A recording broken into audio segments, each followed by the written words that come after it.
À 7h45, l'interview vérité d'Europe 1. Thomas, vous recevez ce matin Stéphane Gatignon, le maire écologiste UDE de Sevran, en Seine-Saint-Denis. Sevran présenté comme le Molenbeek français. Lord d'Autriche nous le révélait mardi matin. Des habitants affirment que les islamistes finissent par se sentir chez eux là-bas, que les salles de prière privées se développent au pied des immeubles. L'une d'entre elles a même été surnommée la mosquée Daesh parce que des candidats au djihad s'y réuniraient. Bonjour Stéphane Gatignon. Bonjour. Vous êtes maire de Sevran depuis mars 2001. J'imagine que tout ça, vous ne l'apprenez pas, vous ne le découvrez pas. Comment a-t-on pu laisser s'installer une situation pareille ? Déjà, premièrement, j'aurais une pensée pour les Bruxellois, pour les autorités de Bruxelles et aussi les autorités de Molenbeek qui, je pense, vivent des moments pas si faciles. Deux, je pense que c'est extrêmement violent de parler ainsi et de montrer certaines communes du doigt comme ça. Effectivement, aujourd'hui, et je l'ai déjà dit sur plusieurs antennes, la radicalisation est une gangrène dans nos territoires, c'est vrai, mais on se bat au quotidien là-dessus. Et puis très simplement par rapport à la salle de prière, dont on parle, parce que j'ai entendu tout et n'importe quoi. Déjà, je tiens à rappeler, j'ai entendu aussi sur une antenne, par exemple, qu'à Sevran, les services étaient fermés le vendredi, ce qui est totalement faux. Vous pouvez venir, les services sont ouverts le vendredi. On m'a demandé, des journalistes hier ont demandé si c'était vrai qu'il y avait plus de mixité dans les activités de la ville.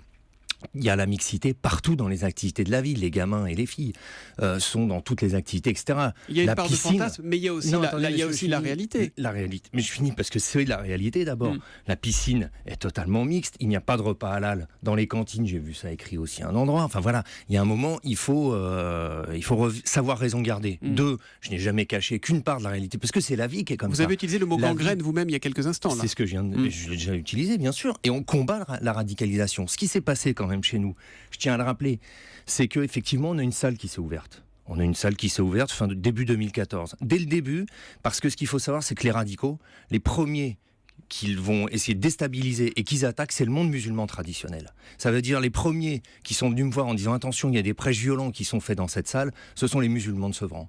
Et donc à partir de là, tout de suite, j'ai rencontré les services préfectoraux qui sont mes interlocuteurs et le sous-préfet du Rincy pour lui expliquer la situation et lui demander de fermer la salle. Dès le début de l'année 2014, 15 jours après cette rencontre, je lui ai dit soit elle ferme, soit vous avez des questions de renseignement, mais moi je souhaite qu'elle ferme, parce qu'on s'en sortira pas et à la fin, ça va nous revenir en boomerang et on aura du mal à gérer ce qu'on vit aujourd'hui. Donc vous dites que c'est l'État qui n'a pas fait son boulot. Il est revenu me voir 15 jours après pour me dire, écoutez, monsieur le maire, ce qu'on souhaite, c'est du renseignement. On souhaite que la salle reste ouverte pour du renseignement. Je l'ai pris pour moi. Je me suis dit, c'est compliqué, on est dans des moments difficiles. Je considère aussi qu'on est en guerre et que ça fait partie de cette guerre et que ça se passe chez nous et que ça se passe chez nous. Donc vous n'avez pas. Est-ce que ce que vous nous dites, Stéphane Gatignon, c'est qu'aujourd'hui l'État ne vous soutient pas assez et vous laisse vous débrouiller avec ces quartiers en perdition? Ce que je suis en train de vous dire, c'est que dans le combat général, ça se passe aussi chez nous et qu'aujourd'hui on parle du renseignement. Et renseignement intérieur, par exemple, il n'y a plus de travail de renseignement intérieur sur le terrain. C'est pour ça que l'État ne sait pas ce qui se passe en banlieue, dans nos territoires. Mais il y a la question aussi de ce renseignement contre les terroristes. Et c'est vrai que cette salle a ouvert. Est-ce que c'est pas aujourd'hui une excuse commode le renseignement et que tout simplement l'État et les maires dont vous êtes ont laissé cette gangrène, pour reprendre votre mot, s'installer pour acheter la paix sociale dans certains quartiers? Pas que c'est pas la paix sociale, ça. Je peux vous dire, quand vous avez une salle comme ça, c'est une déstabilisation de la ville. Voilà. C'est-à-dire que des gens qui travaillent et qui se battent au quotidien, quand vous savez, quand on en arrive quasiment à dire que l'imam de la ville n'est plus un musulman, on arrive dans des situations très dures. Quand on en arrive là, ça veut dire que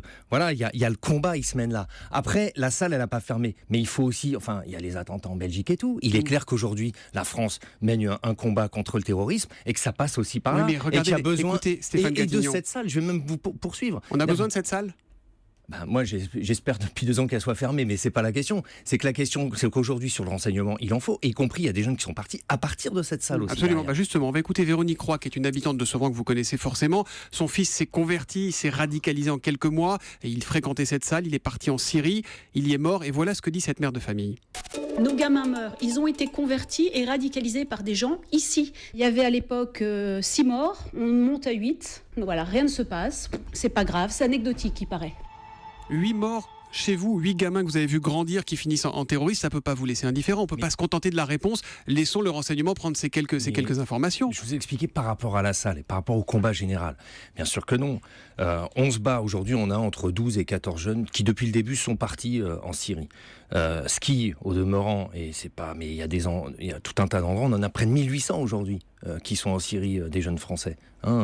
Donc aujourd'hui, on combat là-dessus. Il y a le combat sur le travail de la police et de l'État, c'est ce qu'on vient d'évoquer. Et ensuite, nous, on travaille aussi sur le terrain. Vous vous sentez assez soutenu par la police et par l'État ou pas ? C'est difficile. On travaille. Moi, si vous voulez, aujourd'hui, je pense que c'est pas tant la parole de... Moi, je travaille avec l'État. On travaille avec la préfecture, etc. On fait monter de l'information. Il n'y a pas de retour. Voilà, ça c'est clair. Mais après, c'est ce travail de renseignement. C'est un problème. Vous faites monter de l'information, il n'y a pas de retour. Oui, mais c'est le travail du renseignement. C'est compliqué. On parle de gens qui vont, qui partent combattre, qui sont des soldats de main de Daesh, qui vont en Syrie, en Irak se battre. Voilà, c'est une situation très compliquée. Et face à nous, on a quand même on le voit encore en Belgique sur l'aspect terroriste action, mais c'est des choses qui sont extrêmement organisées et qui ont des ramifications jusqu'à chez nous. J'écoutais Ciotti tout à l'heure, mais enfin, excusez-moi, une des villes où les gens partent le plus aujourd'hui, c'est Nice. Il ne s'agit pas de faire un classement des villes, il s'agit de trouver la solution. Et c'est pas l'opposition. Est-ce que vous vous sentez impuissant ? Simplement, ce que je veux vous dire, c'est que ça concerne tout le monde et qu'il faut qu'il y ait un débat et que la classe politique s'empare aussi de ce débat. Elle a été naïve, la classe politique, pour reprendre le mot de Michel Sapin, qui faisait des reproches aux Bruxellois moins de 12 heures après les attentats. Extrêmement malvenu, mais ça c'est autre chose. Oui, mais est-ce que nous on est naïfs dans nos quartiers ? Est-ce que vous êtes naïf, maire de Sevran, depuis 2001 ? Est-ce que l'État est naïf ? Non, non, l'État n'est pas naïf. L'État a un problème. L'État aujourd'hui a ce problème justement lié au renseignement. Quand on est un pays en guerre, c'est compliqué. Quand on n'a pas d'informations, contre qui se battre. Et voilà. Et à un moment, il faut aussi que la société, il faut aussi que nous, élus, on se mette aussi dans un moment, et il faut que la classe politique explique ce moment où on est. Ça veut dire qu'il faut dire aux gens que c'est un moment difficile, et qu'on a besoin de renseignements, on est dans une situation particulière. Et donc on sacrifie nous, on a besoin enfants, on sacrifie de travail des jeunes et de terrain. Pour le renseignement. Une des clés, je vais vous dire, non, mais simplement, une des clés passe par le monde musulman. On a par exemple, après les attentats, on s'est gargarisé du fait les imams ne parlent pas français. On travaille avec des associations locales. On travaille avec le bureau des cultes au ministère de l'Intérieur pour monter, et c'est fait déjà à Sevran depuis quelques mois maintenant, des structures qui apprennent aux imams à parler le français, à comprendre le français, à comprendre la société française. Là, on a 8 imams de Seine-Saint-Denis qui, avec cette structure, apprennent ça aujourd'hui. Ça, c'est clé, parce qu'à un moment, effectivement, il faut que les imams aussi puissent parler aux jeunes musulmans dans leur langue, qu'est le français, pour leur expliquer ce qu'est la religion et qu'ils ne plongent pas derrière. Gatignon, est-ce qu'on ne paye pas une certaine politique électoraliste de certains maires dans ces quartiers qui ont échangé des soutiens? On est dans des situations, on nous parle souvent de clientélisme. Nous, chez nous, on n'a pas d'argent. J'achète les gens avec quoi? J'ai même pas d'argent pour acheter les gens. Donc, il y a un moment, il faut arrêter. Les gens chez nous se battent et n'oublions pas un truc. Nos territoires sont l'avenir. Il ne faut pas diviser la société française. Il ne faut pas diviser les gens qui habitent chez nous. Et j'espère que la presse, au lieu des fois de dire... Vous savez, aujourd'hui, on ne vend pas forcément de l'information, mais on vend de l'émotion. Quelqu'un l'a dit. Une fois dans l'histoire, ça a mal fini. Et simplement, je dirais, venez voir aussi ce qui se passe en positif, parce qu'on gagnera aussi si on a la société ouverte et si on arrive à mobiliser tout le monde. Merci Stéphane Gatignon. Là, en l'occurrence, on vend des faits et on est content que vous soyez venu y répondre ce matin en direct sur Europe 1. Merci et bonne journée.